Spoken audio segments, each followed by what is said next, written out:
एक छोटे से गांव में आदिल नामी गरीब लड़का रहता है। वो एक मैकेनिक की दुकान पर काम करता है और अपने ख्वाबों के बारे में सोचता है। दूसरी तरफ शहर में सायरा रहती है, जो एक बड़ी कंपनी के मालिक की बेटी है। वो फैशनेबल है, लेकिन अंदर से मोहब्बत की तलबगार है। मेरे ख्वाब बड़े हैं, पर किस्मत हमेशा मेरे रास्ते में दीवार खड़ी कर देती है। दौलत सब कुछ नहीं होती, दिल को खुशी तो किसी अपने से ही मिलती है। आदिल शहर में एक वर्कशॉप पर काम कर रहा है। सायरा की गाड़ी खराब हो जाती है और वो इसी वर्कशॉप पर आती है। दोनों की नजरें मिलती हैं, लेकिन दोनों की दुनिया अलग है।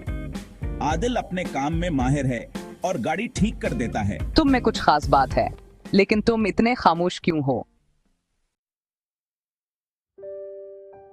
सायरा आदिल को समझना शुरू करती है और इसे उसकी खुददारी मुतासिर करती है।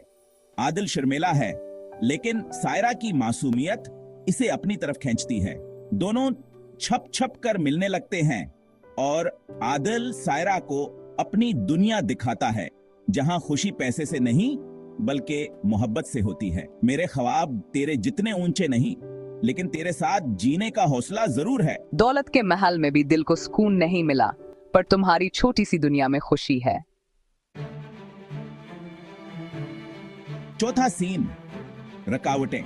सायरा के वालिदैन को उनके ताल्लुक का इल्म होता है और वो सख्त मुखालिफत करते हैं। मैं तुम्हारी दुकान बंद करवाने की धमकी देता हूँ।